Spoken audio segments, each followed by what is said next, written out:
Richard Ferrand au Conseil constitutionnel, la confiance en jeu. La nomination de Richard Ferrand à la présidence du Conseil constitutionnel illustre une fois de plus l'ambiguïté des rapports entre le pouvoir politique et les institutions garantes de la démocratie. Loin d'être une simple formalité, cette proposition suscite de vifs débats et ravive la question de l'indépendance des organes censés protéger l'état de droit. Ancien président de l'Assemblée nationale et proche d'Emmanuel Macron, Ferrand incarne une figure éminemment politique. Son parcours soulève des interrogations légitimes. Un homme aussi ancré dans la majorité présidentielle peut-il garantir l'impartialité et l'autorité morale exigées par cette fonction? Les auditions parlementaires en cours révèlent une fracture politique entre ceux qui défendent sa compétence et son expérience et ceux qui dénoncent une instrumentalisation des institutions à des fins partisanes. Au-delà du cas Ferrand, c'est le processus même de nomination aux plus hautes instances de la République qui est mis en cause.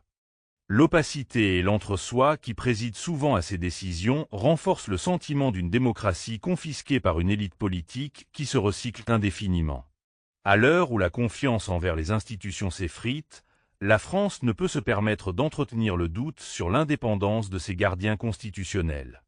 Si la démocratie repose sur des principes solides, elle exige aussi de la transparence et une véritable séparation des pouvoirs. La nomination de Richard Ferrand est bien plus qu'une question de personne.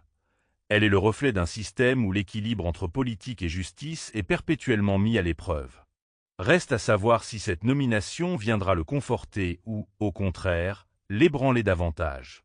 Abonnez-vous à la chaîne pour ne rien manquer de nos analyses géopolitiques, donnez un pouce en l'air et partagez avec les vôtres. Qu'en pensez-vous? Dites-le en commentaire.